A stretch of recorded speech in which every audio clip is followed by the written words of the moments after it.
রাজশাহীর বাঘায় সন্ত্রাসীদের গুলিতে সোহেল রানা নামের এক যুবক নিহত ও তার স্ত্রী আহত হয়েছেন। গেল রাতে উপজেলার চকরাজাপুর ইউনিয়নের নওশারার চর এলাকায় এ ঘটনা ঘটে। স্থানীয়রা জানান, রাতে সোহেল এবং তার স্ত্রী ঘরে ঘুমিয়েছিলেন। সন্ত্রাসীরা রাত ১টার দিকে সোহেলের বাড়িতে গিয়ে ঘরের বেড়া কেটে এলোপাতাড়ি ১০ থেকে ১২ রাউন্ড গুলি ছোড়ে। এ সময় সোহেল ও তার স্ত্রী গুলিবিদ্ধ হন। গুলির শব্দে এলাকার লোকজন বেরিয়ে আসলে সন্ত্রাসীরা ঘটনাস্থল ত্যাগ করে। পরে এলাকাবাসী তাদের উদ্ধার করে বাঘা স্বাস্থ্য কমপ্লেক্সে নিয়ে গেলে চিকিৎসক সোহেলকে মৃত ঘোষণা করেন।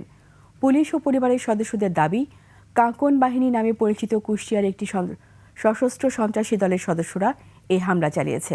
দীর্ঘদিন ধরে চর দখল নিয়ে বাঘার মোন্তাজ ও কুষ্টিয়ার কাঁকন বাহিনীর মধ্যে বিরোধ চলছিল।